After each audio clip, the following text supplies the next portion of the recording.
Welcome to another episode of Simon Says, where facts come first. I'm your host, Jenny Simon. Today, we have another content overload. I mean, it's full time though. It's 2 and 3 and 4 issues a day we have to deal with. So, get your popcorn, get your drink, pull up your chair, and let's roll. Before I proceed, I want to share with you something that's been going on for the week. At least it started on Monday.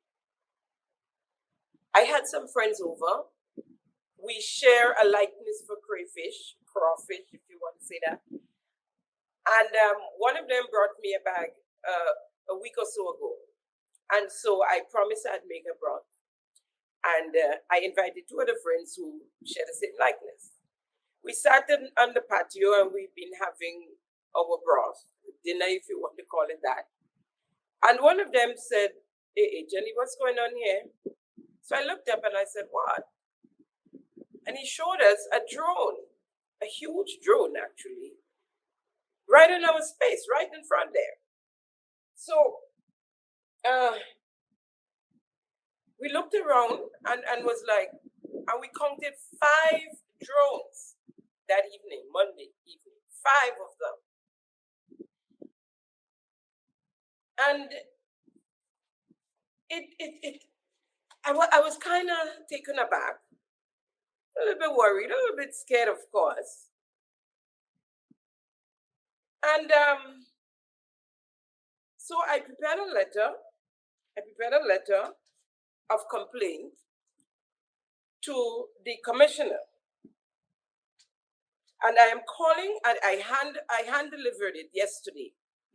And I'm calling on the commissioner of police to have his force, the relevant department, investigate this matter.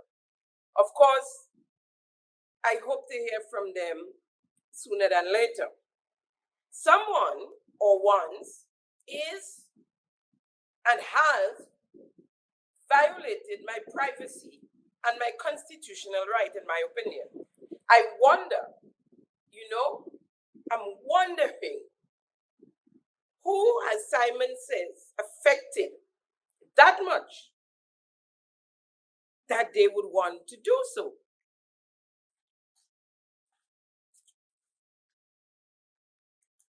I know I have security concerns now for the safety of me, my family, my grandson, who is here with me quite a bit.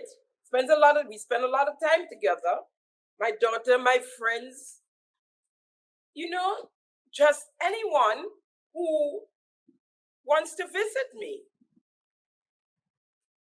And then me, myself, and I am very concerned about this. So from Monday, Tuesday, yesterday, in the evening, they show up. What I noticed Tuesday and yesterday, it was like anyway after 11, around midnight. And they're there up until 2 o'clock. If I wake up and look, if I peep, then they disappear. And I'm asking the question, can persons just put up drones how they want, when they want, and where they want, violating others' space without permission, not thinking about a person's privacy? But according to the RGPF, they have a drone use approval form. It is against the law to just put up drones wherever you want. Am I supposed to wonder in the night when I'm inside, when I go to bed, whose drone is peeping through my windows? What's next? Bugging my home? Violating me in my fence? Grenada, and the diaspora. This is what I have to go through. I go to bed and I can't even sleep because I'm tossing, I'm turning, I'm wondering what the hell is going on outside. Now, as I spoke, I told you of the RGPF drone approval form. And if you look on the screen, we put it up for you there. And the last paragraph below reads, note well, an administrative fee of $10 EC is charged for the processing of this application. This amount must be paid to the police headquarters on receipt of the permit. So in order to get a permit, you're supposed to fill out this form. And so the police should know who has permits. That is, if they went to the police or if they could just do it on their own. Who they gave permits to use drones and where. Now, if it is that this is approved by the police, and I'm saying they're supposed to know where, and to come to me soon and say, oh, we gave permission to the watchdog committee or so, which I know it's not true because I checked already and it has nothing to do with neighborhood watch where I'm at. So it's two things, either a violation of the law or it's allowed by the police. So I'm awaiting them to come to contact me as to which one it is. As I said, I dropped off a letter of complaint to the Commissioner of Police yesterday, the 16th of October, 2024. To whom it may concern, and I have to do this. The drain along the Old Trafford, Anglican High School, right up to the tennis court, please clean it.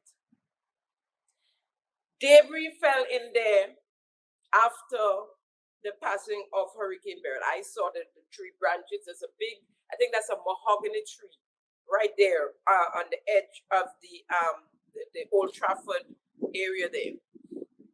And the branches, I saw branches in that drain. It was never clean. Mud, soil from the banks came down into the drain. That deep gutter there. Bushes are growing up, and let me tell you, tall bushes growing up on the mud inside the drain. The drain is blocked. There's a stagnant, awful looking, dirty, grimy, cookie water there, almost to the top of the drain already. So anytime the rain decides to drizzle, it overflows into the street. And you know where drain is, where road is, right? There's schools around there. I mean, thousands of children use that area daily. You have the TAMCC, GBSS, Anglican High School, and the school up the lane, J.W. Fletcher. All these, I mean, come on. All you ministers passing there to go up to the ministerial complex, the people from who's responsible, the Ministry of Infrastructure. I'm sure you guys pass there once in a while. Maybe you don't pass there often. I don't know how you get to the ministerial complex, but take a look and do something about it. Please, I'm begging. Please do something about it. Moving along. You know how sometimes I like to share with you what some persons might put on the Simon Says on the YouTube channel. Now, this is a young lady I have a lot of respect for. So with all due respect, Miss Renee Thomas, daughter of Tillman Thomas, my advice to you is to think before you speak or write or type or text. or stay in your lane. Let me read to you her post. Get my glasses here, my phone, and it goes, wrong is wrong. Using someone's content without their permission is plagiarism, even if that person didn't copyright their content. We tolerate wrongdoing a lot in the Caribbean, and it's time we start being ethical in our practice. You can have one view on your video. If you stole the content, it's still wrong. It's okay to be disappointed that it happened to you, but to claim it's hindering freedom of speech is a red herring. Have you ever seen international news sharing people's content without showing the source and thanking them, I guess, for permission, GFP, but them for permission to share? Even if it's on social media, they need to approve that source and get permission. It's the right thing to do. You can run your program and share your facts without plagiarizing. Lots of political commentary programs do it every day. It's nothing new. Now, as I said, it's a young lady I have a lot of respect for. I'm going to try to make it very short, very short. First of all, Renee, let me say I understand your stance. I mean, it's your dad that was in that clip. And I could understand if you see your dad drowning, that you would try to save him, to throw a lifeline out for him. But throw the lifeline out for him and not to me. Not to me. Secondly, you see, you're so correct. Wrong is wrong. And that is one of the main reasons why I do this podcast. Simon says. You see, Renee, my dear, what was wrong during the NNP reign in office should be wrong and is wrong during this NDC reign in office. So, for instance, it was wrong when Peter David faction tried to hijack the NDC from your dad, Tillman Thomas.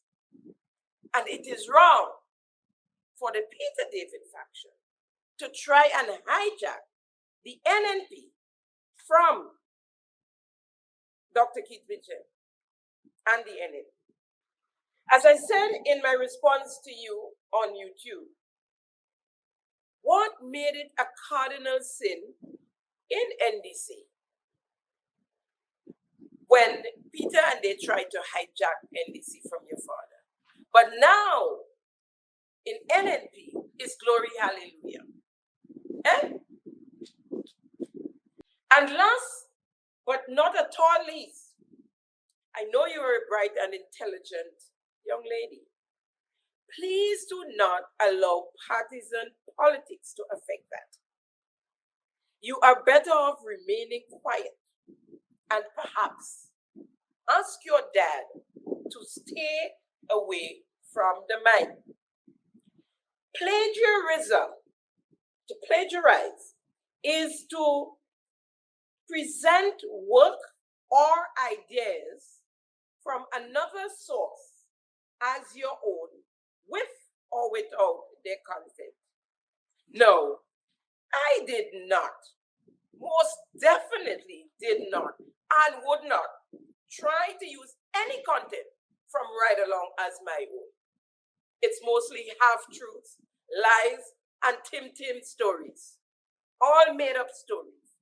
And as I said last week, that's one of the only other place besides the Parliament of Grenada that this administration, the MPs and the cabinet members can go and make up a whole story, and no one said to them, no, that's not what happened.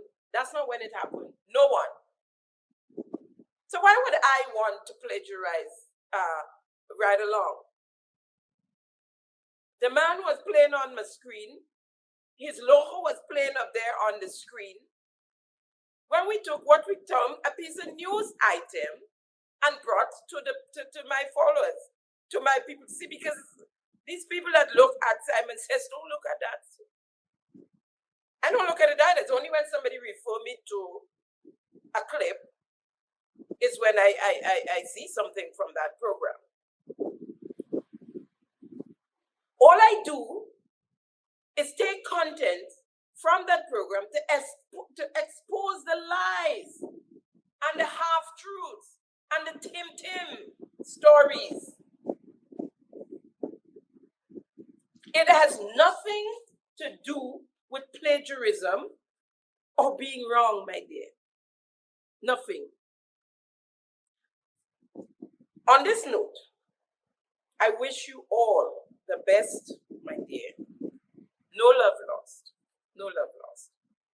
But it is interesting how the NDC government and the executive, the National Executive Council, the NEC, and their members, followers, well-wishers, surrogates, hawks, goons, can't see the wrong, can't see the wrongdoings of their administration. The hypocrisy is appalling. The hypocrisy is appalling. And that's why I do Simon Says. Quickly, I have a message to the Prime Minister. Before I go any further, I had it last week, I clean forgot. And the message is coming from Estivido. That's the people who work on the port, and speaking on behalf of him and his colleagues. Now, first of all, I have no clue how this gentleman found me, where I was at work, and I'm hardly there these days. And he managed to come to a day I was there, let me tell you. Showed up sweating in his uniform with his reflective vest, his reflective vest. And to lend my voice. The workers have been complaining about this for a year now, he said, or more. He said, are they waiting until December for the port workers to down tools and the businesses that would affect businesses and individuals alike? You know, it seems like every Christmas season we have that, and we have a backup, right? Folks, every sector have issues enough to lodge a complaint. Every sector. The workers on the port have severe health and safety issues. They're saying the 40-foot gear pin, I know nothing about this, so I'm just going to read to you what I was told. The 40-foot gear pin jumping out and coming out of its lock while in use. But I asked what was the 40-foot gear, and he said that's what lifts the 40-foot container. Okay? Imagine if a 40-foot container falls from the lifting.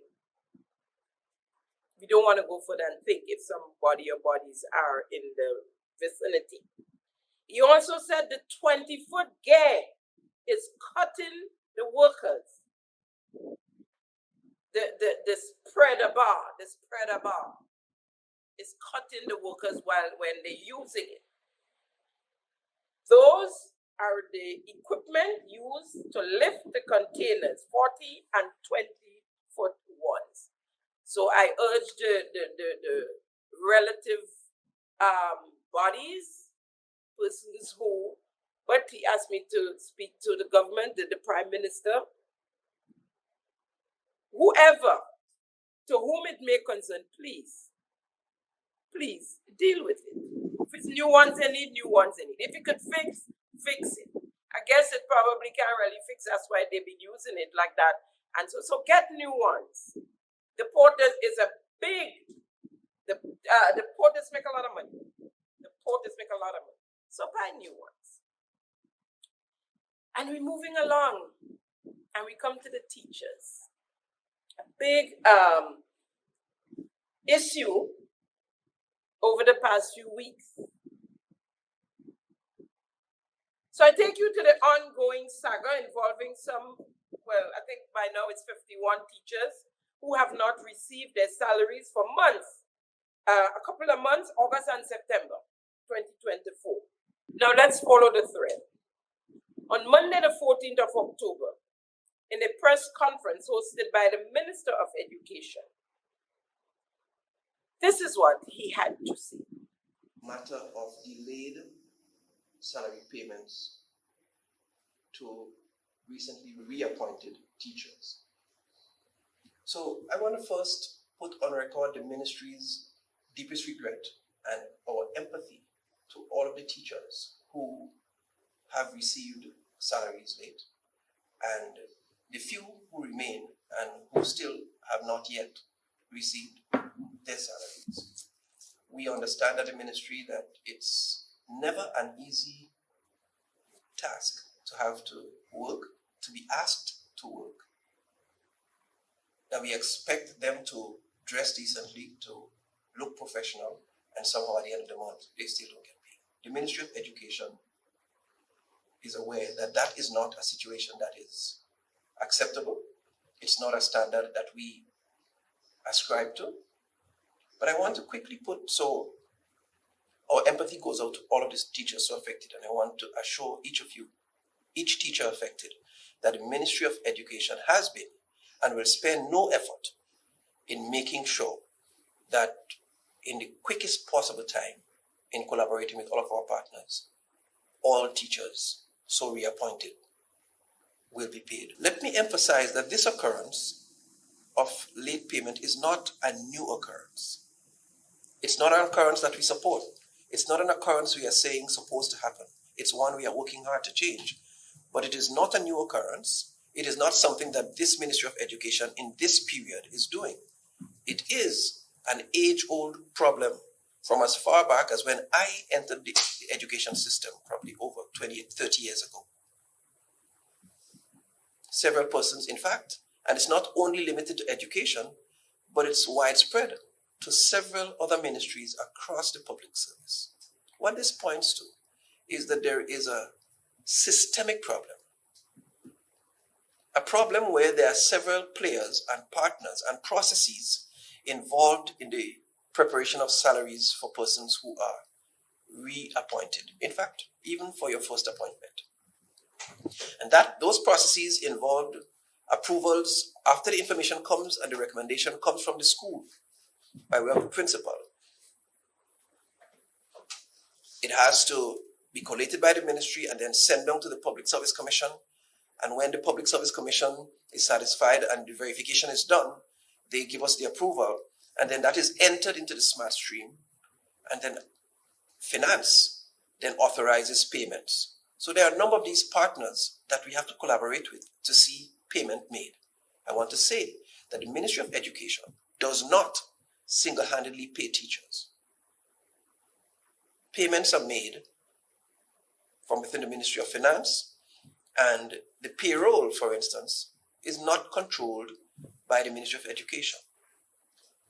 The payroll is controlled and managed by the Public Service Commission along with Ministry of Finance. So according to the minister, it's not a new occurrence. It's been happening before. I've heard of this before as well. I've heard of it before. Actually on May Day, the president of the teachers union did make mention of that issue. He wasn't dealing with it then, but he made mention of it. Say you'll deal with it next year, if it's still happening. Oh my God. Listen. So my question to the NDC is, when did the sabotage start? If it's sabotage, because that's what they're claiming, something to try and make themselves feel better as to the nonsense that's going on. Try to get a feel-good moment because they know their administration has failed, right? So if it happened during the NNP reign, the previous administration, from 13 to 22, if it happened then, was there NDC workers sabotaging the NNP? You see, one open word jump out, and one idiot started it on his program, and he's your savior. I know that. He's your savior. So everybody coming now is sabotage. When I see intelligent people making these comments in social media, it's sabotage, they're sabotaging, get rid of them, fire them, run them, time to get them out of there. These are the same people that have been paying workers time from time. Still paying thousands of workers now, twice a month. But get rid of them. And then how about the back and forth between these ministries? Not just the Ministry of Education, he mentioned finance, the Public Service Commission. Why aren't you all blaming the Public Service Commission? It's only NDC people in there. The whole commission is constituted with NDC, hardcore NDC members. Oh, so it's not the commission. Finance, right? I heard somewhere along the line, DPA called, the name called. But it's sabotage. The Ministry of Education, as the minister said, is not responsible for salary payments. Even the minister, they say, have to go. Even the minister have to go. You guys just sit there bullying people. And another thing, if for 4.5 months, because I'm hearing this particular saga started in June, and they've been working on it since June. So if for 4.5 months, your administration can't figure out and remove who's sabotaging their government, the administration, they need to be removed. But we know they're incompetent. This didn't have to happen for us to realize that. We know they're incompetent and inept. We know that. The thing is, the workers who supposedly is sabotaging, they are the ones, as I said, that are organizing, have been organizing, and continue to organize salaries for the entire public service. Now let's walk back a bit. On the 17th of September, this is what the Chief Education Officer, the CEO, Mr. Dominic Jeremiah, had to say. Some of our teachers did not receive their salaries for the first payment period in the month of September. Some of the teachers affected are those earmarked for reappointment. The submission for the reappointment was completed by the Ministry of Education since June, July. The officers of the Ministry of Education must be commended for their diligence in ensuring that these submissions were made in a timely manner. The transition from the end of the original appointment to the new reappointment was not sufficient to meet the payment. The staff of the PSC that most of these submissions have already been completed and is being returned to the Ministry of Education for final processing, certainly for the next payment period at the end of September. So let us remember that this is a process, and sometimes the process is executed flawlessly, and sometimes there are challenges that we have to deal with. I just want the teachers and all members of the teaching fraternity to rest assured that all would be well at the end of the next payment period. Tell your NDC friends, Mr. Jeremiah, tell them again that it's a process. And sometimes the process is flawed. Tell them. But I wonder, Mr. Jeremiah, a man like you, why would you give up your legacy of the Presentation Brothers College? This close to retirement, to go in the Ministry of Education and play footsie with the minister and the cabinet of Grenada, really. Because you're the CEO of education, you must be meeting with cabinet every now and again. And play partisan politics. Why? What is it? $2 extra maybe? Why can't you guys just be objective and neutral? Why you have to pick a side? Well, I know you're going there because you're on that side. But when it comes down to work, to doing the work of the government, where the people of Grenada is paying you, you gone in there with these guys who don't know the L's from the elbow, and bringing yourself to disrepute. Then on the 7th of October, in another press conference, this is what Permanent Secretary Aaron Francois had to say. I want to begin by saying that around this, at the start of every school year, that is for the September month, the Ministry of Education engages in the reappointment of temporary teachers to the staff of the ministry. For this school year, we had approximately 392 temporary teachers that were needing reappointment.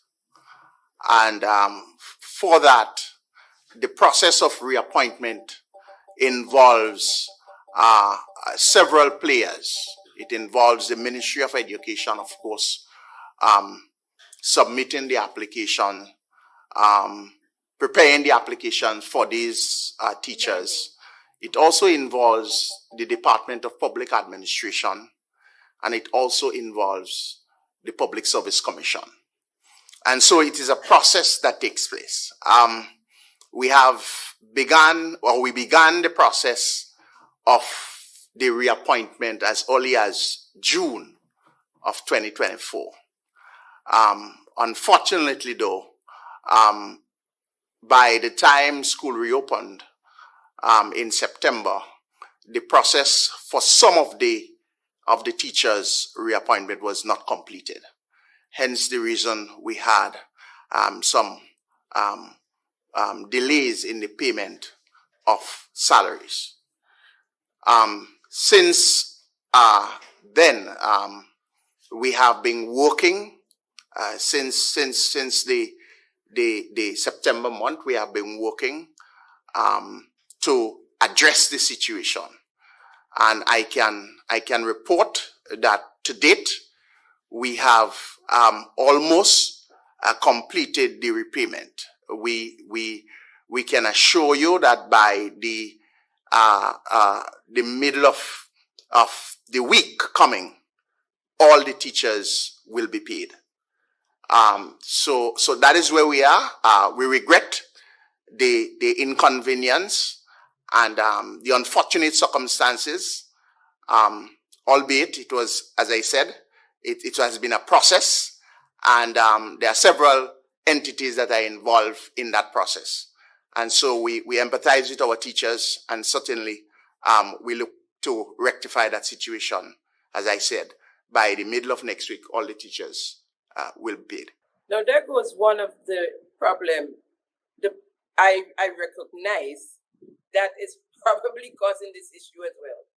Tongue and cheek, not communicating. If you listen to them, and when he said by the middle of the week, he meant that was for last week, right? Wednesday. But so that all the teachers should be paid.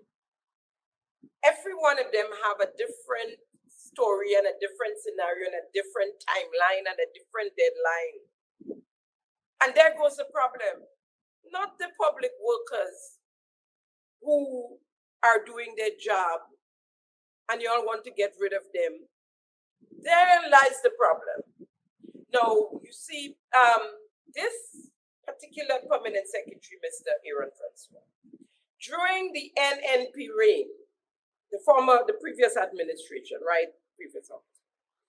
He left. I don't know if it's study leave he took, what leave he took, but he migrated to North America because, of course, he's NDC support and he can't stand working with NNP. And these are the people that talk about all hands on deck for country, but they could only work when the party they support is in office. So 2022 came and NDC won, and he's back. Props. He's back. Right?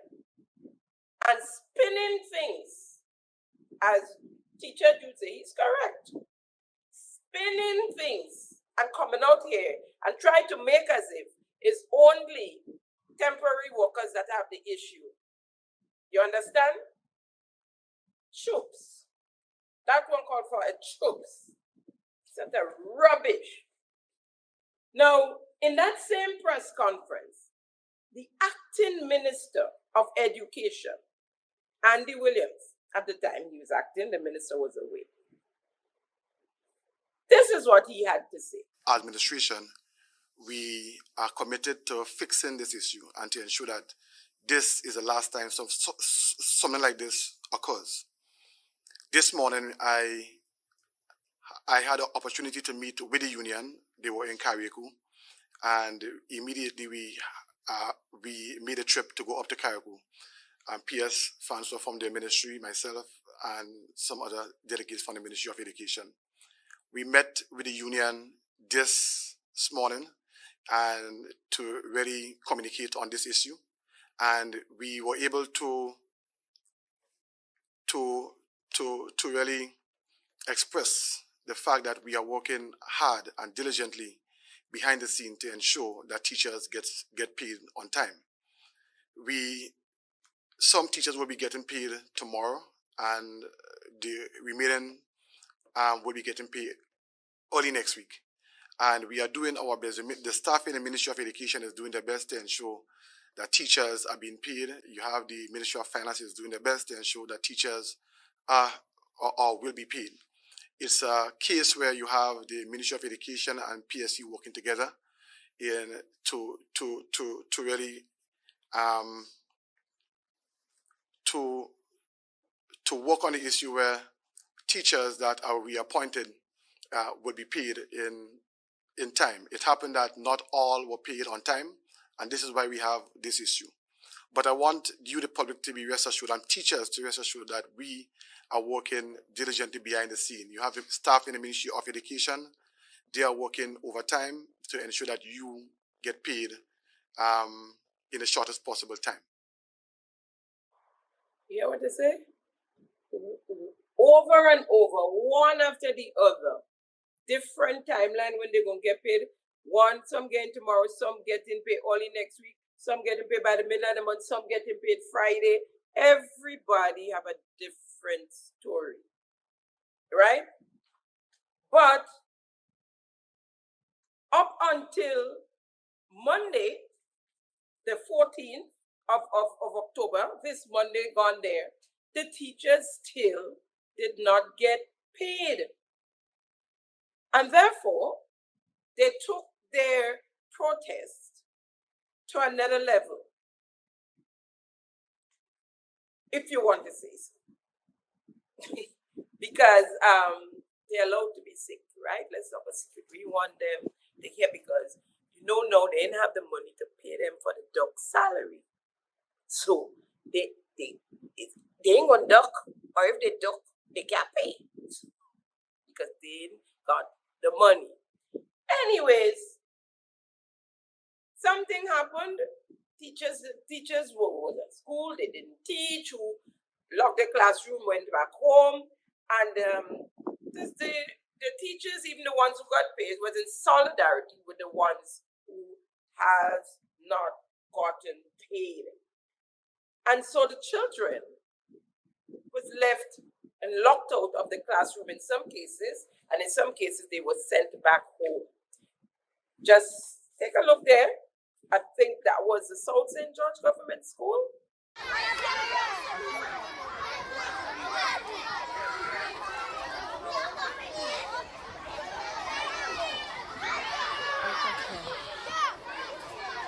There we go.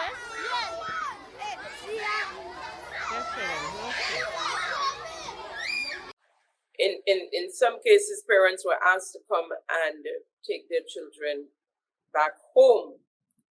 Now, information reaching me is that the teachers who are still without pay are the ones that was hired, surrogates of the NDC, friends of the NDC, who were hired without proper documents. You know how they never do things above board. They never do anything above board, this administration. Never through the proper procedure. A bunch of law-breaking citizens, so to speak. Those are the ones who they sneaked into the system. And because they are not well documented in the system, they did not get paid.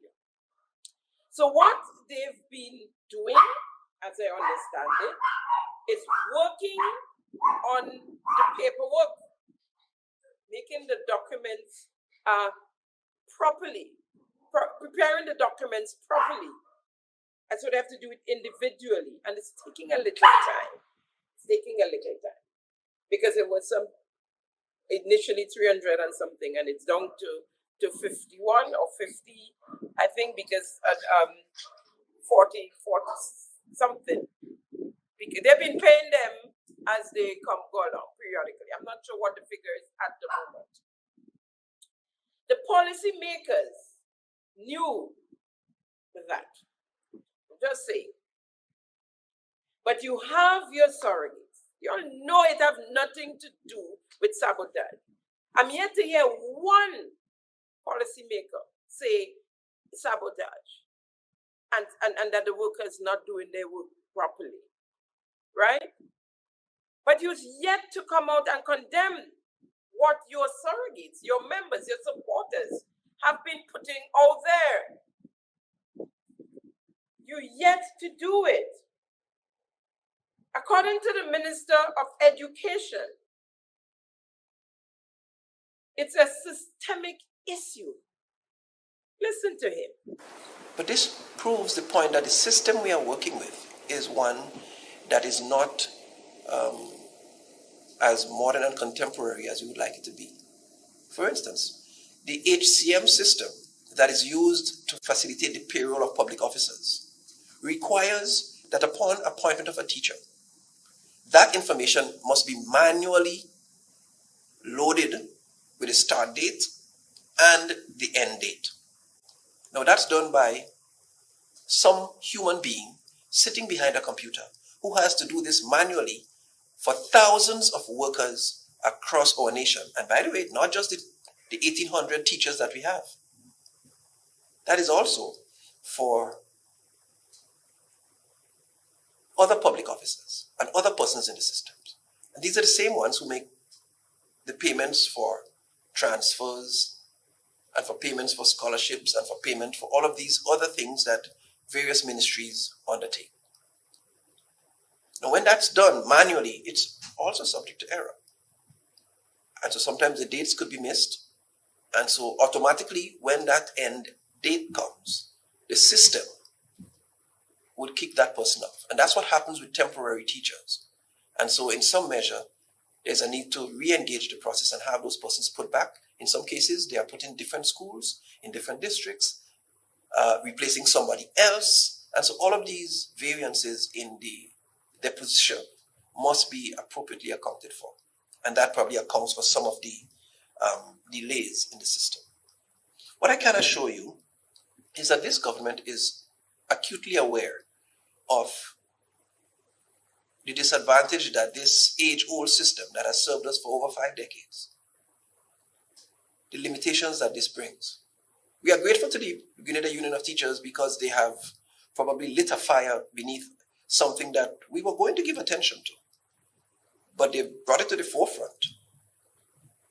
But it's not something that we can squarely lay at the feet or to the blame of any one particular ministry, because once we're dealing with human beings, there is always the potential for some kind of human error, be it at the level of principals submitting the requirements for reappointment, be it at the level of having the improvement plan for the teacher we want to reappoint, because that's a requirement that PSC has as well, or be it at the level of a genuine error while the persons before the computer systems enter the information.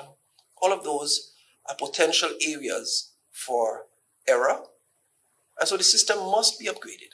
This government commits to upgrading the system, and I want to assure every teacher and the Grenada Union of Teachers that this government will spare no effort to upgrade the system in the shortest possible time. This government will spare no effort.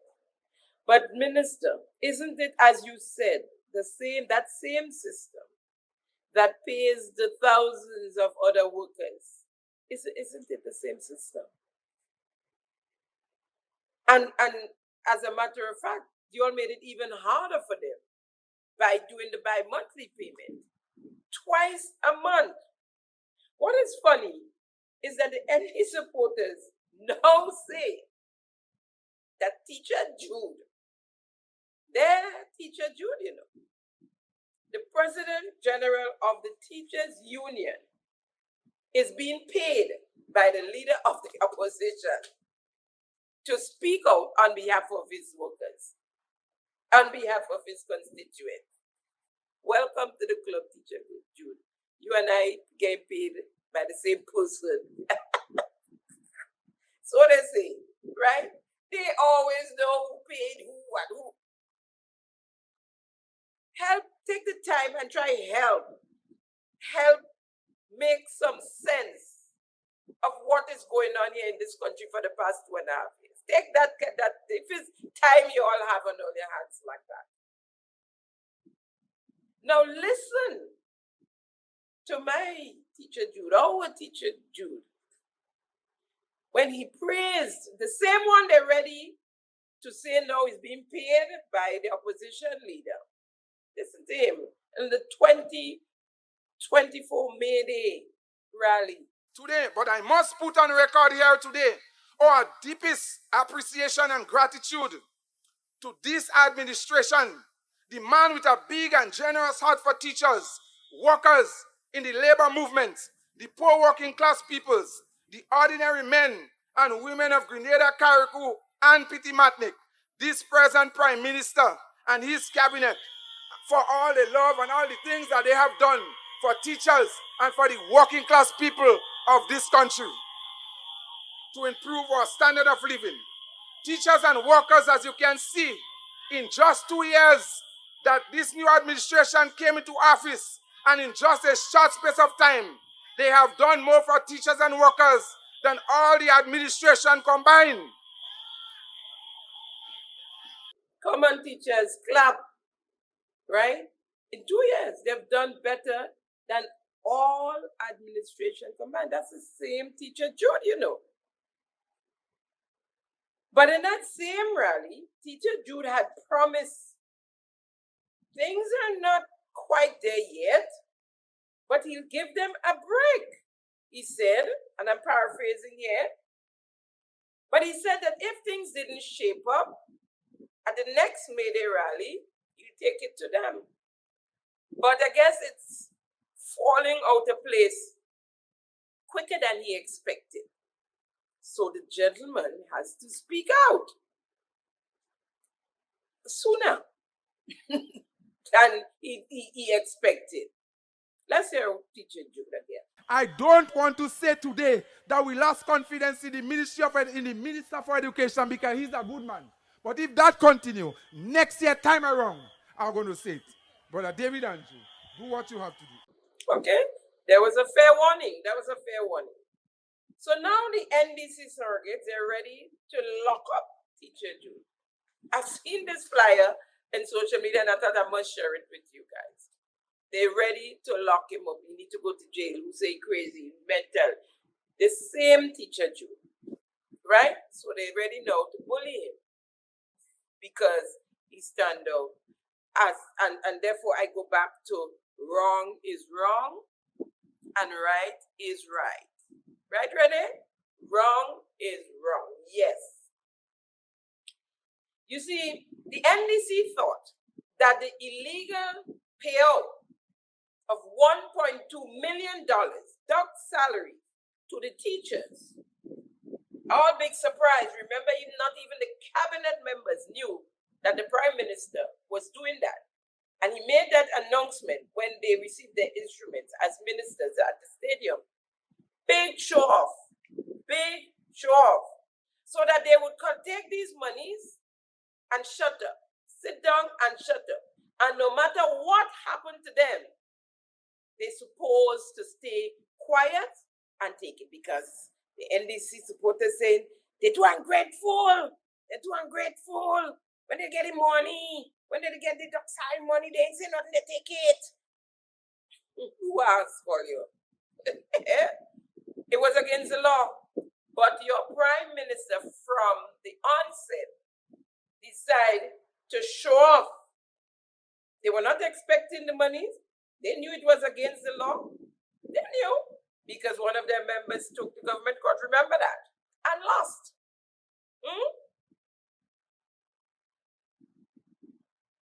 My mother often say, show off is an expensive thing. I grew up hearing that. So we win the election. We met a lot of monies in the treasury, 550 million. Let's buy the teachers. We go buy them out. So we pay them. And we expect them to just go down the road, nice, and think chip, chip, chip. No matter what, cut out my big toe. That's okay, I could still walk. Chip, chip, chip. Cut out my feet. But my left foot, okay, I could hop, chip, chip, and say nothing. That's what y'all expected.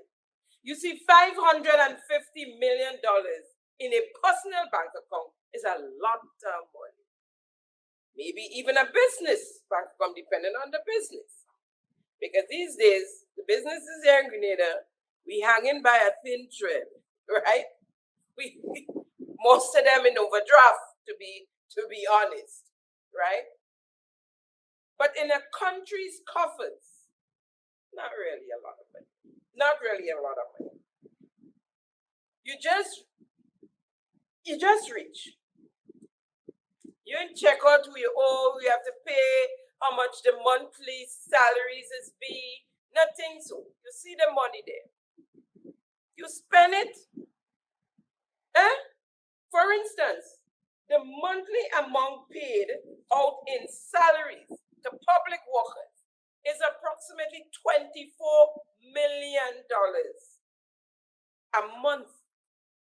$288 million annually, right? You see how much money there, how much gone from that already, right? Yes, of course, we know there are revenues coming in. but there are other things to do as well.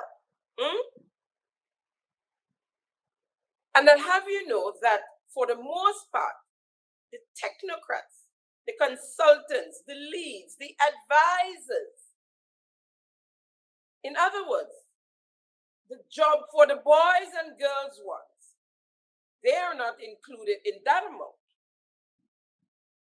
That they are referred to employee compensation. In most cases, the boys and the girls, I mean, the surrogates, the technocrats, they are paid under goods and services because they are offering a service for a specific period in time. Unless we forget that after 6 days in assuming office from June 24th, 2022, the members of cabinet got a $2,000 increase in salary. Let me say earnings, because they're going to say it's not salary. Let me say earnings. Mr. Handel? 6 months later, a $5,000 further increase. A $60,000 per year non-taxable raise. Their base salary went up by $3,000 per year. You know, when the public servants get their 2%, 3%, 4%, whatever percent, the policymakers get it as well. They get it as well. Right? A total of $87,000 per year. A 106% increase in their compensation package, which is not subjected to tax. Mind you, that figure does not include telephone and internet allowances that they receive monthly as well. And it does not include the 10,000 constituency allowance they receive, and that is the MPs. So ministers that are MPs, I'm speaking to here now. On average, a minister receives $169,687 annually. Now, that's not a lot of money still, really, although they take all these raises and things, and we have nothing to show for it. Still, a far cry from our Consul General in Dubai, Mr. Zia Rahman. His annual earnings is $541,323.18. And Minister Handel, you say that's normal? You saying that's normal? What happened to you? You fall and knock your head somewhere? The ministers who are not MPs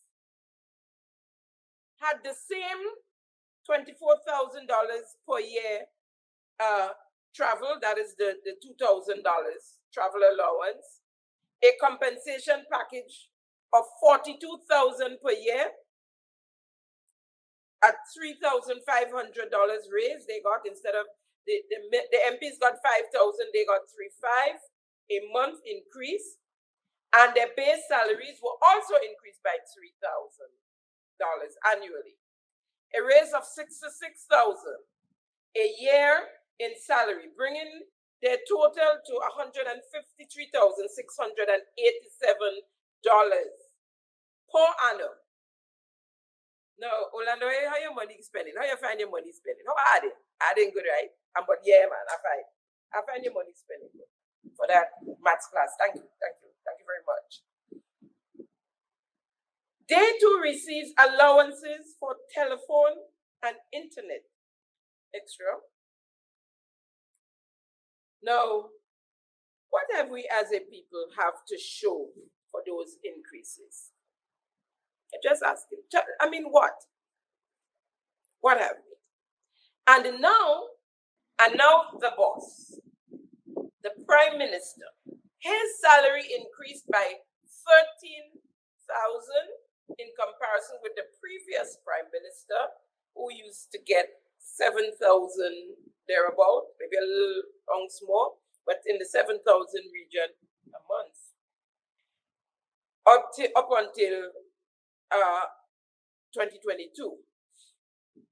On his base salary, so the 13,000 was on his base salary increase.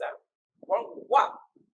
Bringing his annual salary to $105,218. So that's his base salary annually. This, however, do not include his living expenses, meaning his rent at $20,500 a month, totaling $246,000 a year, together totaling $351,218 annually, and that's raw dollars, because it do not include maid services, telephone, internet, entertainment, etc., etc., etc. So money done. And we're now operating on a deficit of $144 million, according to the Ministry of Finance mid-year review report 2024. Now, I know how much them many, what you call them? Advisors and leads and all these people. I know how much these people just get. I put my feelers out there yet, but I need to start to investigate them because they're getting pop too much of them now. There must be something good happening there.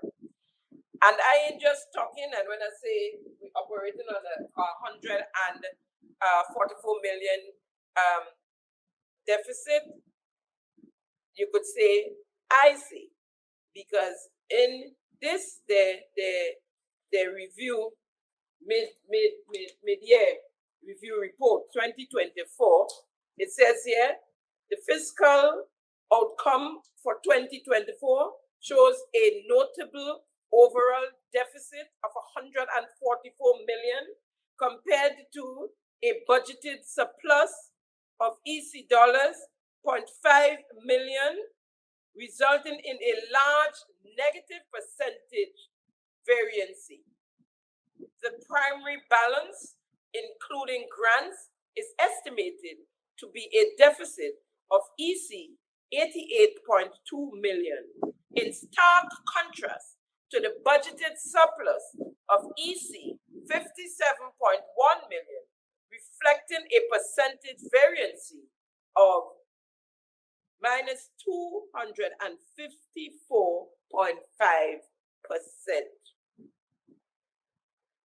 I didn't make it up. They printed in the mid-year review report coming from the Ministry of Finance for 2024, right? And so we again have to say, thank you for Beryl. Thank you. Beryl saved this administration from going under because the money came, and as Minister Lennox Andrews say, no money set aside for nothing special, all the money going in the same account and spending for what they need it for. He said it. He said it. And if you want, I could bring the clip for you next. I didn't prepare it today because recently I told you, he said it, and my eyes popped from my head when I heard it. Now, while we're on monies, I promised you to come back to you with the update on the comments made by Big Brother of the Consul General in Dubai, Senator Salim Rahman. So Big Brother Darius wanted comparing salaries with other foreign diplomats now and before, and he also said at home and abroad. Now, My business is home. I don't know and I don't care what any diplomat in St. Lucia, in Dominica, wherever, I don't care what they get in. That's not my business. That's not our business. Our business is what's happening right here in Grenada. I'll tell you that straight up in your face, Senator. He wanted to compare before he can call his brother's earning outrageous, right? So he wanted to compare. He said there's a lady that was in Dubai before his brother, of course. What was she getting? What was she making? Well, first of all, the gentleman total earnings is way above the Prime Minister's earnings. So I don't talk to him. His earnings now is above the Prime Minister of Grenada earnings. Prime Minister earnings is $351,218. Consul General earnings is $541,323.18 annually. Both of them annually. So let me bring you back to Senator Rahman's request. But measure him by his, or as you would with any other public servant, by what they do. Was somebody there before him, the last administration? How much did she get? There's somebody in London. How much are they getting?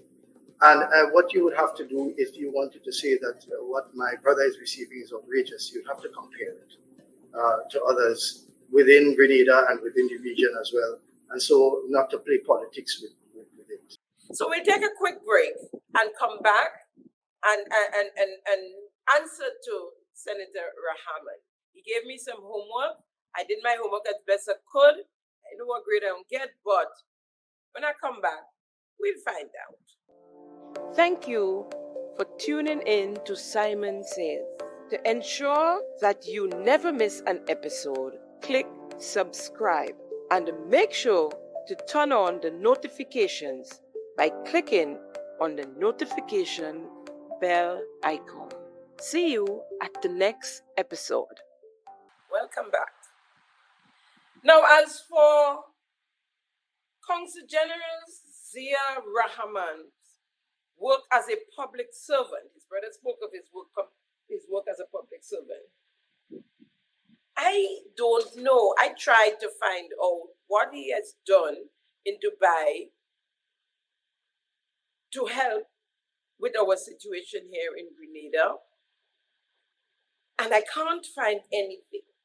So I'll ask you, Senator Rahman, if you have any information on your brother and his work in Dubai as Consul General, not doing his own business that he said he can do anywhere in the world, please let us know what he has done since he's been to Dubai, what he brought home to the table, whatever little bacon, whatever little kakada, what has he brought?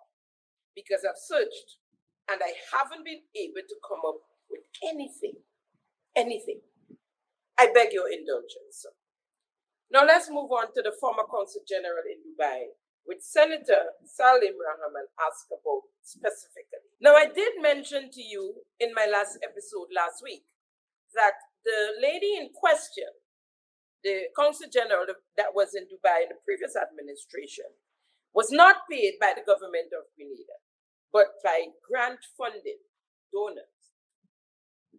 First of all, an ambassador's salary, according to the budget estimates and expenditure, is about within the range of $68,000 annually. An ambassador's salary. Mr. Rahman is a consul general. It's of a lower grade than an ambassador. Y'all heard what I said? It's budgeted at $68,000 annually. Mr. Rahman's budget is $45,000 $110.26 monthly. Right? That's monthly. Right? Now, Zia Rahman is not an ambassador, as I said. He's a consul general. So his grade should be around the $68,000 base salary. Annually, that is. In the budget preparation, consul general's salary is $75,000 annually. So they put that there for him. In the budget presentation, his salary. And you can go look for yourself, right? Is around $71,000 annually. And we know his annual amount here now is over 500,000, right? $500,000 plus dollars. Now, the former consul general in Dubai received earnings, that is salary and allowances, at $3,000 a month, right? $3,000 a month. Total, the allowances and base salary, the earnings, which is 8,010 EC dollars, right, per month, a total of $96,120 annually. 96,000. Yes, sorry you asked nowhere for comparison in your deal. The former consul general's rent, her earnings total $139,741.49 annually. The consul general now, his earnings, rent and everything, totaling $541,323.18. Listen to the difference. Hold on your chest before you get a heart attack. $401,581.69 difference in the annual salary. 401,000, you know. Not 4,000, you know. 401,581.96 difference. Now, should I go more? I mean, I got a little bit more from the UK, the consul general there. I wasn't able to come up with some figures because you understand how it is with when they close to their party and stuff, but that's okay. The former consul general for the UK, first of all, was resident here in Grenada until they found grant funding for her as well. And what I understand is that she operated on a stipend and lived in a flat in what some might term the projects. The High Commissioner in the UK now is living in South London, not an upscale area. In fact, kind of rugged, if you want to say so. I heard at one point she was even living with relatives to help make the ends meet. As I understand it, the mission now in the UK is struggling to even meet its rent, to stay afloat now as we speak, right? While somebody could have $401,000 difference in their annual earnings. In Washington, I spoke to a former ambassador there, and they lived at the embassy to cut costs because her living expenses couldn't get her an affordable $1 bedroom apartment. She lived on a basic Grenada salary. Nothing close to Consul General Zia Rahman's exorbitant remuneration.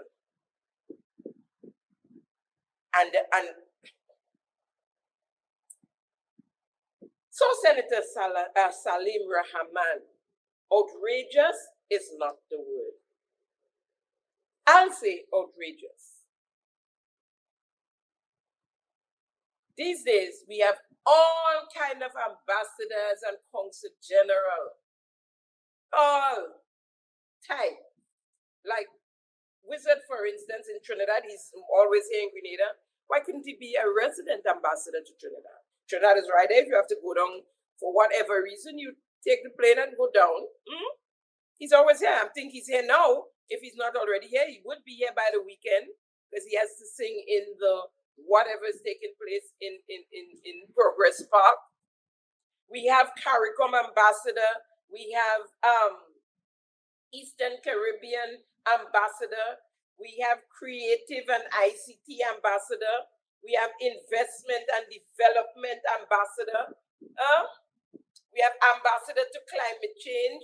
We have global health ambassador. And I must take a stop here. And let me share with you, when the instrument was given for the global health ambassador. Dr. Lane, who received his secondary education at the St. David's Catholic Secondary School, studied medicine at the St. George's University and earned his doctorate and graduated at the top of his class.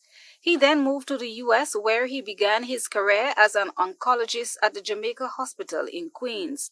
In his capacity as health ambassador to Grenada, Dr. Lane, who is described as a perfectionist, is now responsible for engaging stakeholders, both regionally and internationally, to assist in the improvement of the healthcare sector. Healthcare is a top priority for the government of Grenada as we embark upon our transformational agenda, and I'm confident that you will represent us well at the different international organizations and fora. So I now present these to you. That was Foreign Affairs Minister Joseph Andel. In his acceptance speech, Dr. Lane committed to provide due diligence. It's heartwarming to me that this government has put healthcare in the forefront, front and center, as compared to prior administrations. I would do my utmost best to represent Grenada and to bring as much healthcare assets to Grenada as possible. In the international organizations, which I do have an idea what goes on there. So thank you very much again. I appreciate it. Health Minister Jonathan McCret is expected to hold formal engagement with organizations such as the Pan American Health Organization, the World Health Organization, and CARPHA. We are cognizant of the fact that global health crises are increasing, and as a result, health financing becomes a part of the roundtable conversation globally.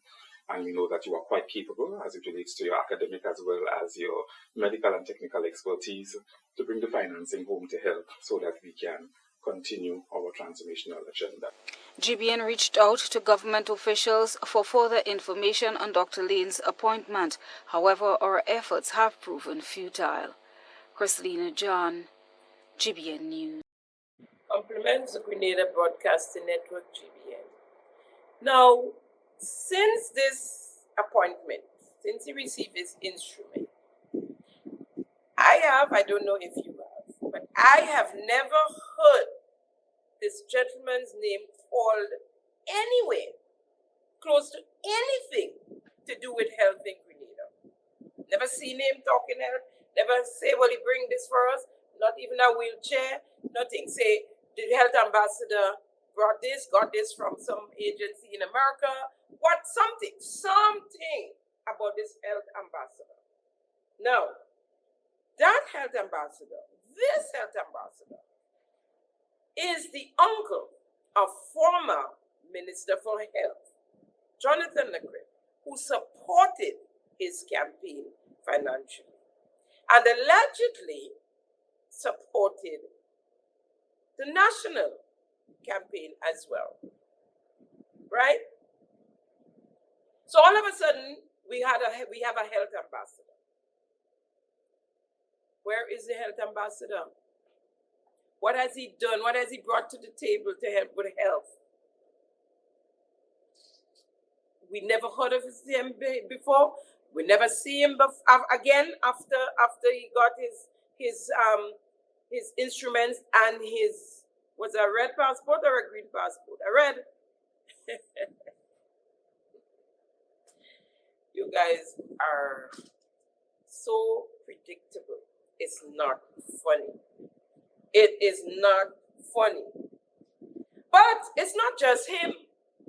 Likewise, most of the other ambassadors, if not all, I have not seen or heard anything coming in from any one of them. You know, they're keeping it a secret.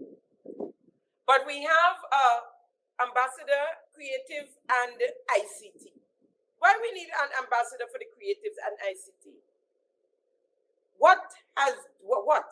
Why do we need an ambassador for investment development when that ambassador is a CBI agent, right? Why? Why do we need that? So the government of Grenada is paying them to develop their own businesses. Huh?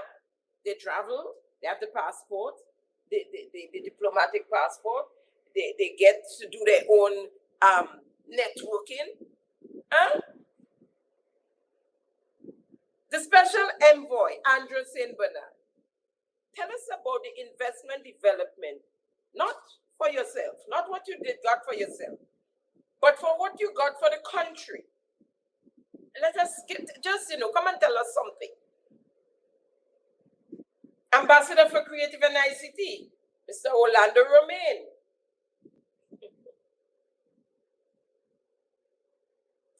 Since the Prime Minister visited Nigeria, Mr. Romain now has a new title, you know. Well, it came out around that time. Let me see.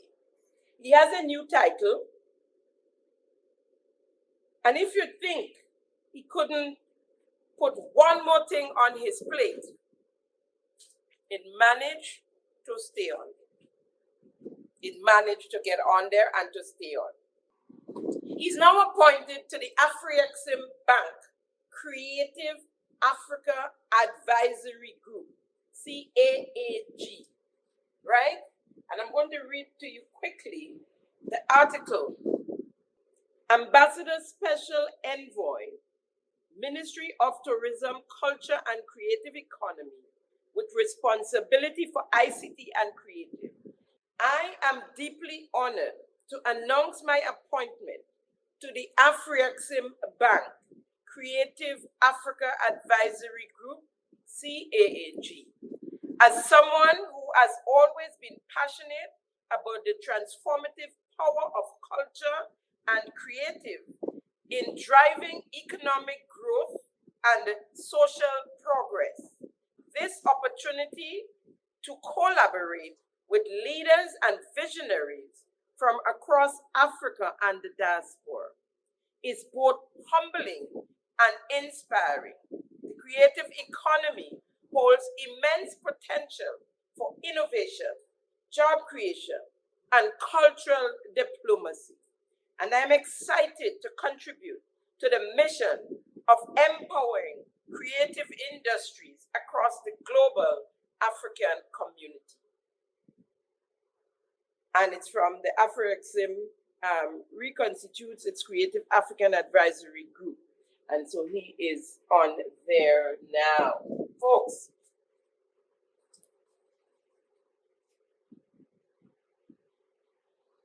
Deacon Mitchell and the NDC administration. The nepotism. I mean, it comes normal to them now.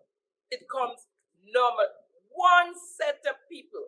Since the 23rd of June, 2022, every event, every meeting, every conference, every heads of government, even one abroad, the same person and persons, the brother of the creative ambassador, Orlando Romain, and his friend, and his friends group gets the work to entertain, to beat the drums, to do the spoken words. Everyone, y'all wouldn't like give some other creative.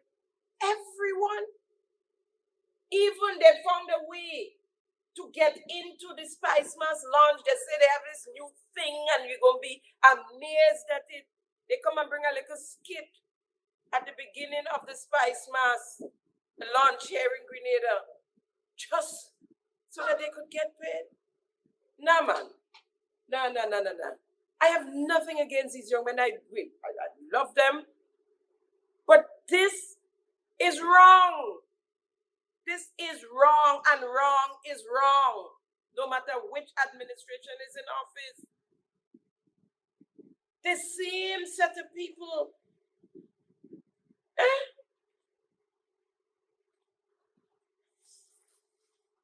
Folks, let's quickly move on to Prime Minister Deacon Mitchell. We have to do a little update there and round it off to his press conference yesterday. So what we know so far.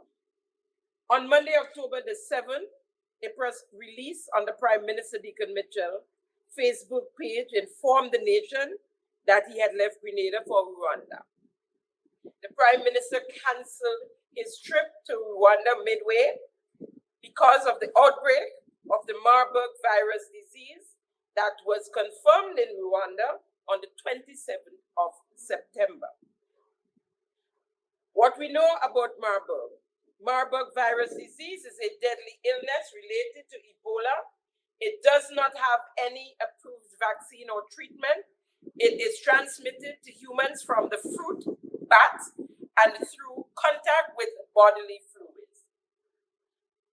Among the Prime Minister's delegation were his kids, his executive secretary / personal assistant, Ms. Akira Lessie, whom the Prime Minister recently placed on the Citizen by Investment Committee, a huge conflict of interest. His colleague, Teddy St. Louis, was also among them, the former chief magistrate, his cameraman,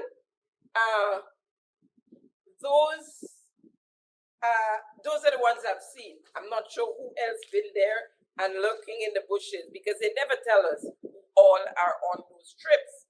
His trip was cancelled to Rwanda. The release removed from his Facebook page and GIS. And the next thing we know, the Prime Minister was featured in a news article from Nigeria by Neuromatics out of Nigeria, caption, "Follow the money."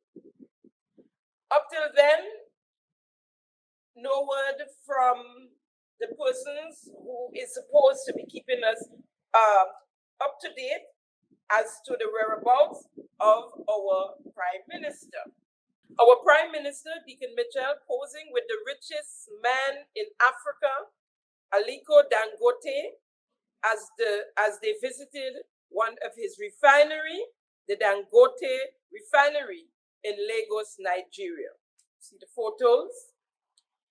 Now, in my mind, the Prime Minister had no intentions of going to Rwanda, not to expose his children to Marburg disease. And that's just me here and my opinion.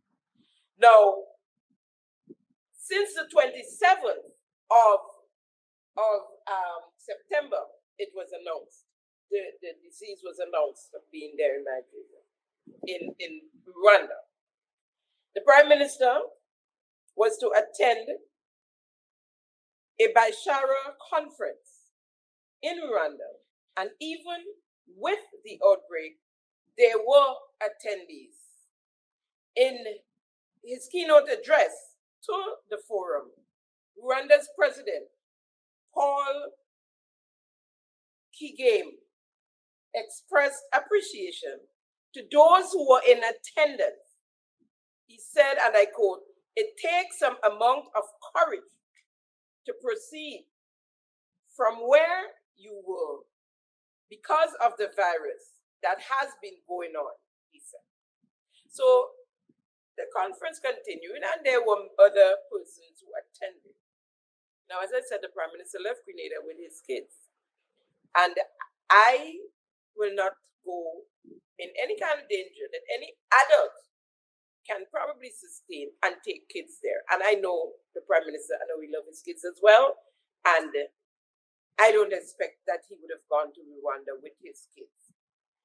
When it was published here on island that the Prime Minister, Deacon Mitchell, was in Nigeria on Thursday, the 10th of October, on Friday, 11th of October, a release was put out by his office telling us what we already know, that he was in Nigeria, blah, blah, blah, blah. I'll put the release up there for you to read it on your own.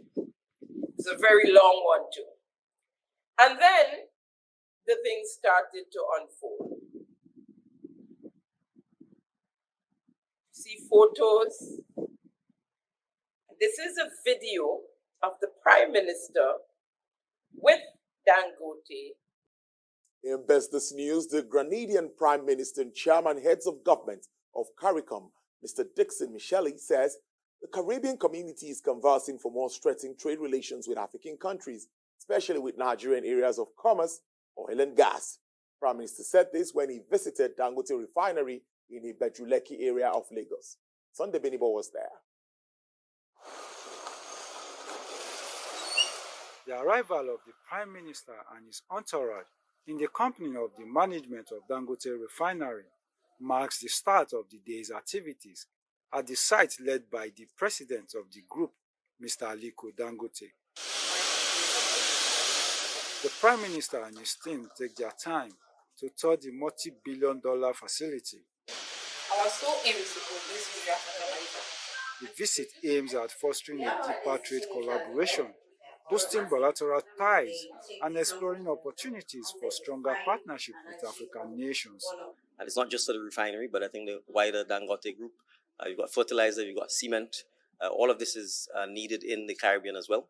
And so one of the things that we really need to do better in the developing world, in the black world, and between Africa and its diaspora, is to ensure that we could reorder the logistical and trading patterns that we've inherited from our former colonial masters. So I think for us, that's part of the reason I'm here, to pursue the synergy, the partnership between the diaspora and Africa, between CARICOM and Africa.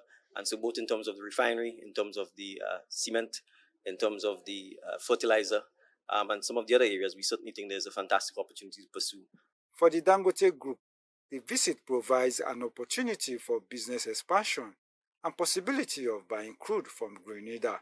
A lot of partnership where, the Prime Minister is not only Prime Minister of Grenada, he's also the chairman of the Caribbean states. We're looking at also cement. We're looking at petroleum, to buy maybe some crude from them. Also to sell some of our petroleum products. Because, we export to everywhere. We export to US. We've been exporting to Mexico and other areas. So there are quite a lot of collaboration that we're looking at doing between us and them.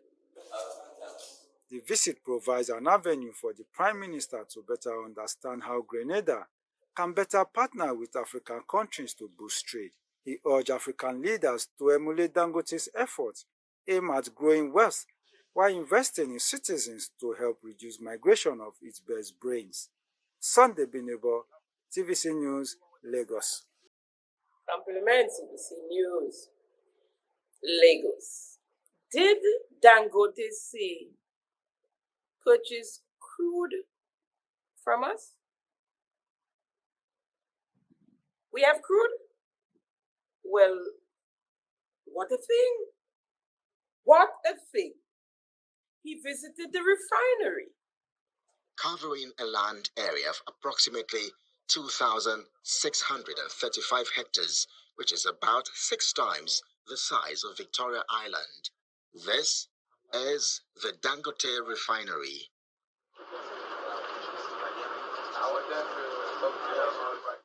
The 650,000 barrels per day integrated refinery infrastructure is the largest anywhere in the world. And that's why the Prime Minister of Grenada, Mr. Mitchell Dicon, is the latest high-profile diplomat to absorb these masterpieces.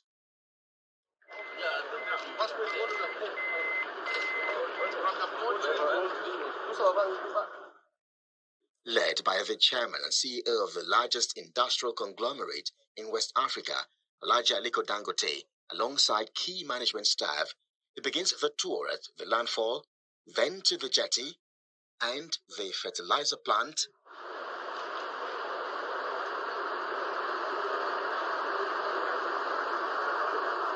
before making another stop at the Central Laboratory and the Main Control Room, MCR.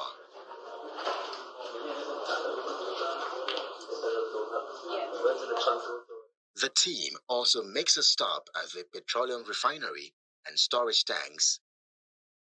Done with the tour, the Prime Minister and his host speak to the media. This is an amazing achievement, an amazing accomplishment, a tribute to what a great vision Mr. Dangote has, not just for his company, but for Nigeria and but for Africa as a whole. So it's been a wonderful experience. The sheer scale, breadth, depth, sophistication, automation, as well as to see many very bright young Nigerians, particularly at the lab. The Prime Minister is not only Prime Minister of Grenada, he's also the chairman of the Caribbean states. We're looking at also cement. We're looking at petroleum, to buy maybe some crude from them. Also to sell some of our petroleum products, because, we export to everywhere.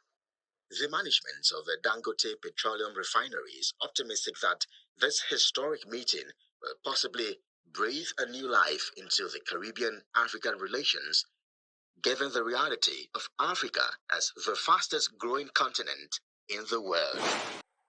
You know, there is no Africa without drumming and dancing. So the Prime Minister got some of that as well. Oh yeah. Oh yeah. Oh yeah. Oh yeah.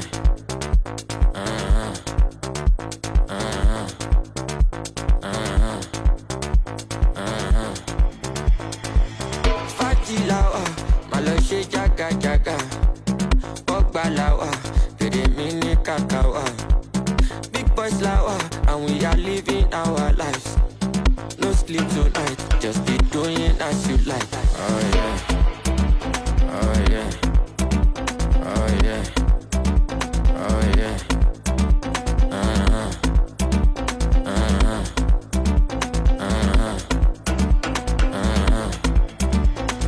To be serpent, to buy for me, I go day on silent. If you bust my head, you never regret. I know say na turn by turn, I miss to be next. You be serpent. To buy for me, I go day on silent. If you bust my head, you never regret. I know say na turn by turn, I miss to be next. Yeah. Fatilawa, maloshe jaga jaga. Ogbalawa, pede mini kakawa. Big boys. Nice, very nice, huh? And our Prime Minister, you could talk, eh? You real good. A pity is only talk. It's all talk. But you could real talk, boy. You could talk. Our Prime Minister returned home on Saturday, the 12th of October. And then there was a flyer advertising a press briefing coming from his office. It came overnight for an 11 o'clock press conference on Wednesday, the 16th of October 2024. That was yesterday. The main focus, infrastructure project updates, Hurricane Beryl response payments for farmers, pension reform, budget announcement. Not a word about Africa, not a word about Nigeria, not a word about crude, cement, nor fertilizer. Not a word about the trip we went for, why he went. Was it CARICOM? Was it Grenada? Or was it personal? Not a word. However, we do have a few good journalists left on this island, and so the questions came. So a question was asked to the Prime Minister about the Rwanda trip, and lots was revealed in his answer.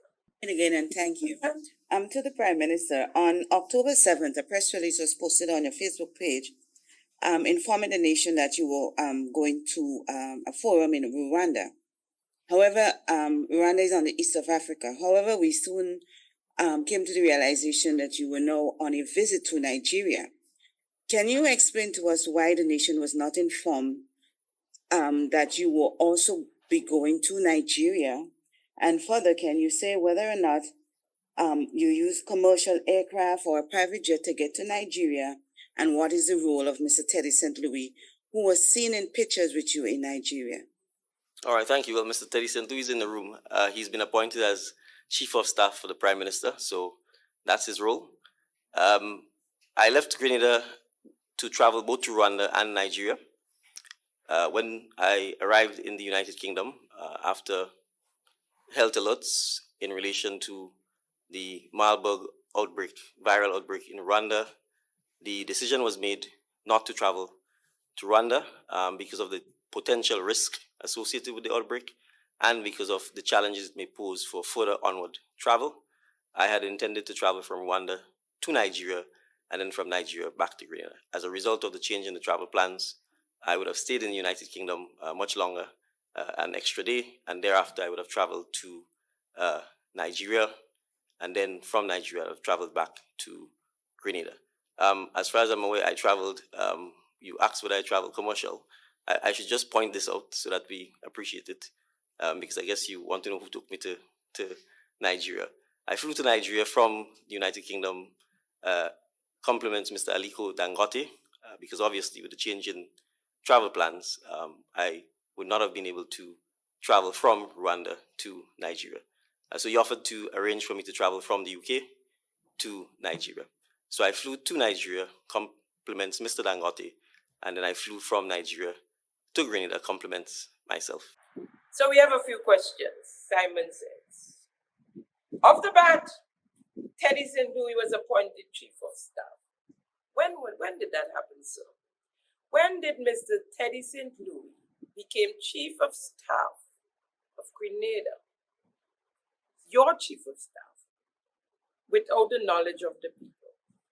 Or did it happen when the story bus that and the pictures were seen that he was standing there with you posing in photos with Mr. Dangote?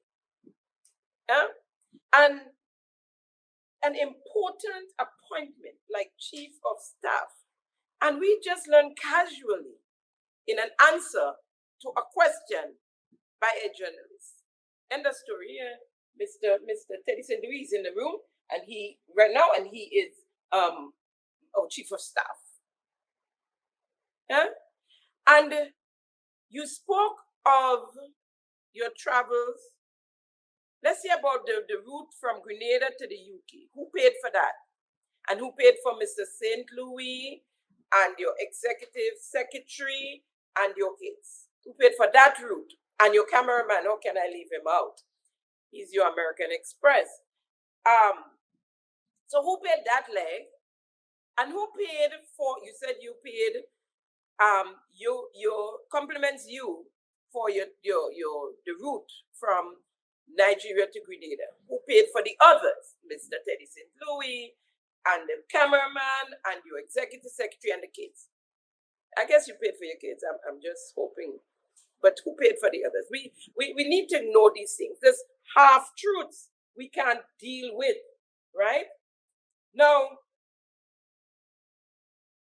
when was the decision made for Mr. Teddy St. Louis to become Chief of Staff? After 2.5 years in office, Prime Minister, with an executive secretary / personal assistant that's always up under your armpit like deodorant, and half a dozen advisors. Prime Minister, you only now realize you need a chief of staff just to take government money, just to add another one of the boys to the payroll? Huh? And none of the gentlemen needed, you know.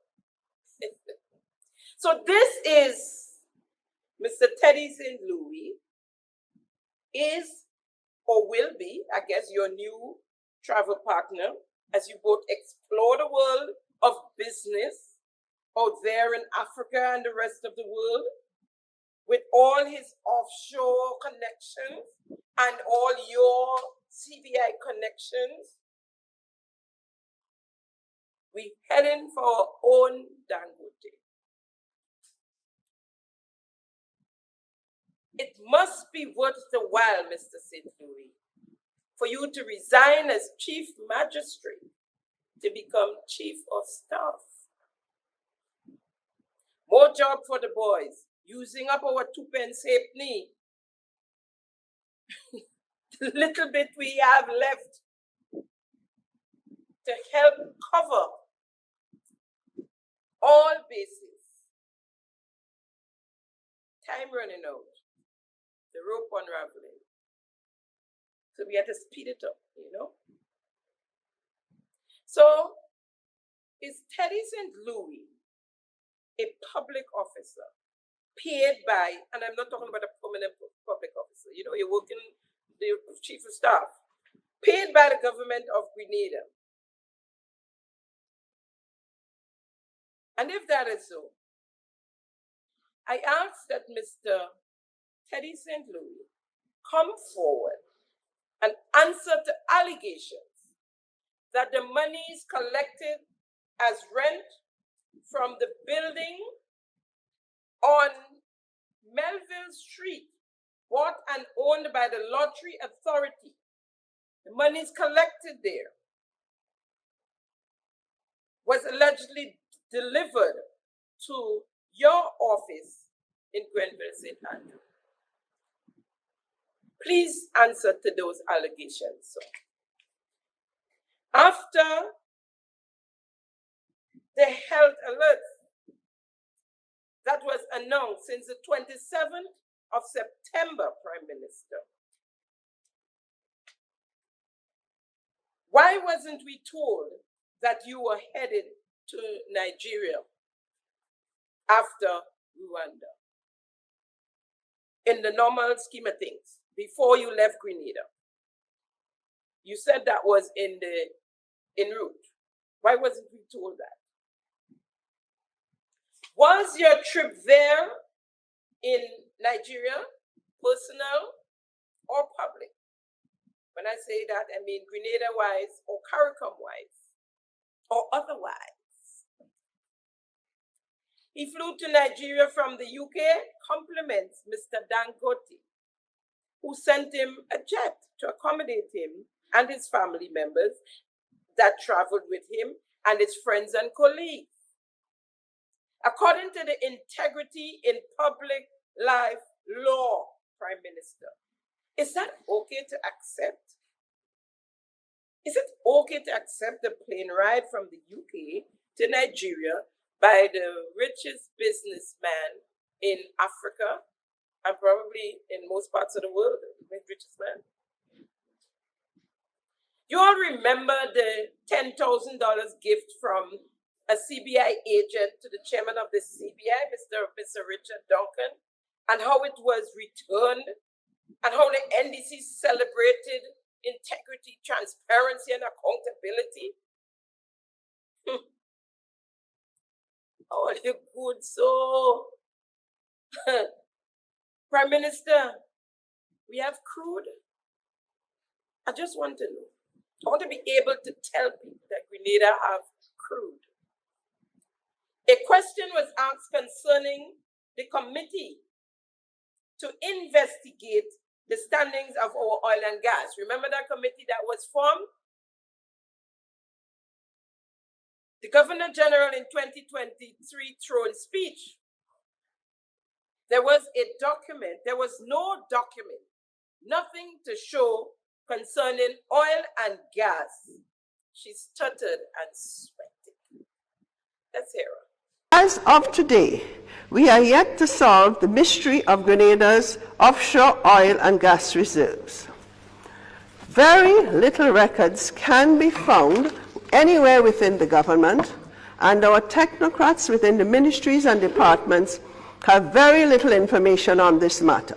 This situation is untenable and completely unacceptable, and my government is committed to doing all within its power to unearth the mystery of Grenada's oil and gas status. To this end, my government has established a technical working group chaired by a past Minister for Finance, Mr. Nazim Burke, and comprised of distinguished Grenadians, including Mr. Rodney George, Mr. Richard Duncan, Mr. Raymond Nurse, and the Office of the Attorney General, represented by the Solicitor General, to investigate and to do what it takes to demystify our oil and gas situation. Compliments WPG 10 television. So we had the committee. Now, listen to this at the press conference. Right, thank you. So the oil and gas technical working group that has been appointed has been feverishly at work. As you'd appreciate, one of the challenges we faced was ensuring that we were satisfied that we had all of the documentation pertaining to this issue. And their work, therefore, has been ongoing. They have retained a legal consultant. They've required some, they've also retained some technical consultants. And we have sought in recent times to engage with GPG. So there's been some exchanges of correspondence with them. We expect that in the coming months, we will look to sit with them and get a clear understanding of their understanding of the current contractual obligations that they have to us and all contractual obligations that we have to them. I want to point out that GPG would have been awarded certain blocks, but there are other blocks within our territorial space that we need to also look at. But in order to do so, we need to make sure that we put the right legislative policy and financial regulations in place so that Grenadians can benefit, if at all, are there any hydrocarbon deposits of a commercial and exploitable nature within our waters. So what we are seeking to do is to make sure that when the technical working group comes back to cabinet with recommendations, that the recommendations would be things that are clear, transparent, that we can indicate to the public what the process is, etc., etc. So it's a lot of rigorous, highly technical work. Hence the reason for a technical working group to be able to get us to the point where we can come back to the public to say this is what we found, this is what we understand the government's contractual obligations are, this is what we understand GPG's contractual obligations are, this is how we will expect to move forward. Or alternatively, if we can't move forward, then to be able to advise us that we can't move forward. And as a result, those are the steps we need to be able to take to address. So the work is ongoing. I would expect that we would probably have members of the technical working group come back to the media with a full briefing before the end of the year on the work it has done and the next steps in this process. Okay.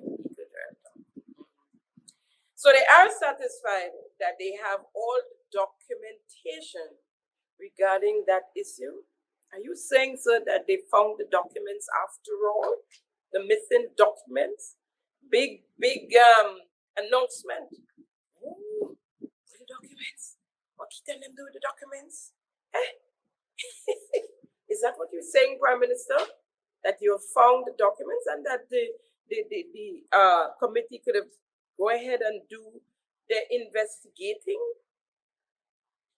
Was that another red herring, Prime Minister? So we do have crude oil. Are you saying that? Because that's what Mr. Dangote said. He want to buy crude oil from you. He could only say that if you tell him you have crude oil. In other news today, Thursday, October the 16th, 2024, all our members of cabinet would be out in the field handing out checks to the affected farmers and fisher folks, the ones affected by burial. Papi show. In responding to the requirements for the payments of income support, some farmers submitted account numbers for financial institutions. Others did not and requested payments in check. So in what follows, I will explain the procedure for said farmers to receive their check payments. But before I do so, let me just make this point. We have this first batch of claims in which 1,410 crop farmers, cocoa and nutmeg farmers, have been to receive their payments. These claims have a total value of $7,015,500. In other words, it represents the amount that has already been paid to farmers directly to your financial institution accounts and, of course, through checks. So, for farmers who are to receive payments by checks, please be advised that all such payments will be made at your agricultural district offices on Thursday, which is tomorrow, the 17th of October. And this will be done at the following places and times. At the Northern District of Surtees, it will be done at the Plains District Office at 10 a.m. Ministers Cornwall and Andal, they will be there to hand out the checks to you as of 10 a.m. For the Eastern District of St. Andrew, the distribution will take place at the Agricultural District Office in Grenville from 10 a.m. And Ministers David Andrew, Delma and Gloria Thomas and Lennox Andrews will be there to hand out the checks. At the District of St. David's, at the Lassages District Office, our Prime Minister will be there to distribute the checks from 10 a.m. 8 a.m., from 8 a.m. And for the Western District in Black Bay St. John's, Ministers Andy Williams, Ron Redhead, Philip Telesford, Kevin James, and Claudette Joseph will be there to distribute the checks from 9 a.m. Now we are kindly asking all farmers who are to receive checks to be at the district offices at least 30 minutes before the distribution time. You're asked to register your name, and of course, that will facilitate the distribution. We are going to inform all such farmers directly. So our staff will call all those farmers who are to receive those checks. We are going to call you and ask you to be there. I find Prime Minister could have asked Minister Adrian Thomas to come with him. I find from St. David's, he was the candidate for how much twice he was acting prime. I find he could have asked him. He alone gone in St. David's, and where? And he's the only one missing. 5 of them gone in St. John's. They don't all have nothing to do to hand out checks. How much checks they have to hand out in St. John's? And the Claudette run, you know. And he said, Ministers Ron Redhead, you know. Minister Lennox, Ron Redhead is a minister now again. I mean, I understand he's rejoining you all in December, but till then, we still have to go by the fact that his ministerial position was revoked, according to the letter coming from the Prime Minister's office. In my mind, this whole scenario is non-productive. We already have 2 holidays coming up back to back in a matter of days. Y'all take today and gone to hand out checks. One of them people all they have working in them offices to hand the checks to the people when they come. You put it in an envelope and you put their name on it. The whole cabinet, well, with the exception of Persuader, Minister Adrian, I find he could have joined you in Sydney. I vex. I well vex about that too.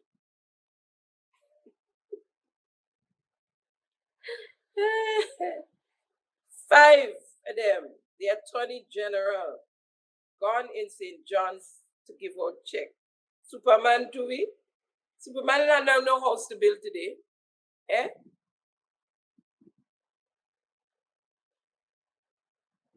Folks, as we talk about holiday, the October 19th holiday, well, let me take that over. Let me say that differently because it's not the October 19th holiday. It's a holiday on October 19th dubbed Heroes Day. Now, Heroes Day, heroes supposed to be celebrated. And what I don't understand is why the Prime Minister and his administration is making it out to be somber and saying that Grenadians cannot play amplified music on that day. The holiday is not October 19th holiday. It is a holiday on October 19th. The holiday is Heroes Day, according to you all.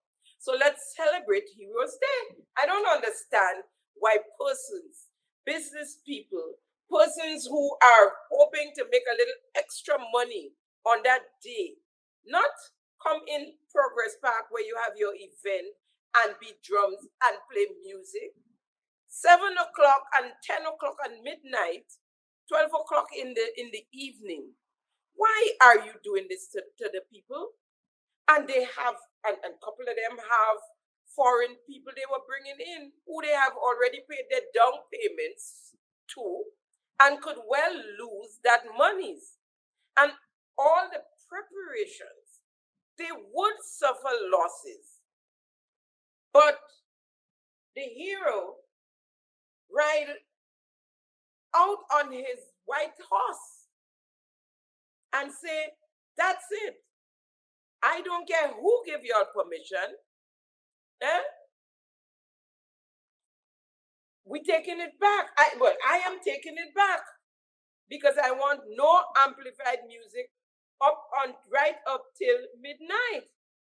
And the police now have to put their tails between their legs and put out a release dated Wednesday the 16th October, which was yesterday, right? Restriction of amplified songs on National Heroes Day. You hear it? Heroes Day. Not October 19th Day, right? In observance of National Heroes Day celebration, National Heroes Day celebration, the Royal Grenada Police Force informs the general public that no amplified music will be allowed on Saturday, the 19th of October, 2024, inclusive of those permissions that are already granted.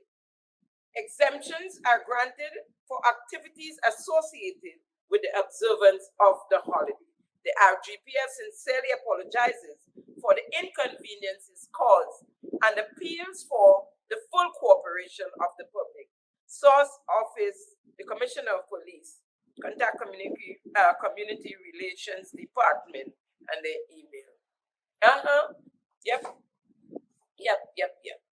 Why is it a somber occasion? Questions? A message in my inbox this morning reads, please ask Judas Jude if he still maintains that the Prime Minister do not know what is going on in the teacher's case after calling the letter hogwash.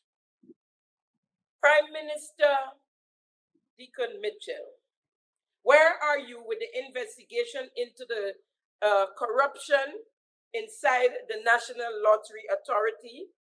The chairman of the board, Mr. William Batiste, and his girlfriend, the managing director of the National Lottery Authority, Ms. Cindy Henry. Prime Minister, I know you like committees. Have you set up a committee to investigate the bribery, which is a crime that took place between the contracting of the Cliff project between our Minister of MIT, Andy Williams, and the owner of the contracting firm, CCCCI, Mr. Nelson Louison, for some $100,000 shake hand. and the extra $15,000 for car renovation in exchange for the contract. Is it true? Mr. Dwight John, the owner of the finishing company, the one all you give the contract on the contracting job on the carronage to do the police headquarters, a job that can't seem to done. Is it true he was given another contract to build 150 Project Build Back Better houses in St. Patrick? Given the contract by the Minister for MIT, the same one who gave him the contract on the carronage, the same one who shows up ever so often for a little 10,000 here and a little 10,000 there. Is it true that Mr. Dwight John and the Minister for MIT, very good friends, in fact, domino partners? Is it true those contracts are given out for Shekan in return? Did Minister Andy Williams collect monies periodically from Mr. John on the carronage project until the project were in several overruns? Did Mr. Dwight John register his finishing company on June the 1st, 2023, and wrapped it up on a closing date, November of the same year, 2023? Where is Dwight Sampson, by the way, the project manager and spokesperson for the construction on the carronage police headquarters? Minister Joseph Andel, who is Ambassador Yvette Filbert, sir? Who is Ambassador Yvette Filbert? I'm going to ask until we get an answer. Is it true both Delma Thomas' son and Minister Lennox Andrew's daughter was hired in the Ministry of Agriculture under some land tenure regulation makeup thing, and given salaries of $3,600 a month? Recently, Minister Andrew's daughter received a scholarship from the government of Grenada and has moved on, gone off to study. But is it true that Mr. John Dell Telesford, the son of Minister Delma Thomas, number 10, still in the ministry, was still being paid through the Ministry of Agriculture? And according to workers there, he is free to work whenever he wants and is collecting pay under the guise as an IT specialist. He is never around in the ministry and is pulling a salary more than public workers who's been there for a decade plus. Question, Prime Minister. Is it true MP Ron Redhead will be back in the cabinet by December 2024? Is he finished with his studies? Didn't he just sign up to do his master's at the SGU in September? Full scholarship from the government of Grenada in business management. Does Mr. Ron Redhead have a bachelor's degree since he's pursuing a master's degree? Prime Minister Mitchell, what are your findings in the aftermath of Hurricane Beryl? What are the data collected, the total costings of damages, the cost of recovery? How many lives were lost? Guys, we on board Cherry Island, you know. Folks, that's a wrap on today's episode of Simon Says. Always a pleasure conversing with you, keeping them honest. Thank you for joining Simon Says for yet another Thursday where facts come first. See you next week, same time, same place. Bye now. Thank you for tuning in to Simon Says. To ensure that you never miss an episode, click subscribe and make sure to turn on the notifications by clicking on the notification bell icon. See you at the next episode.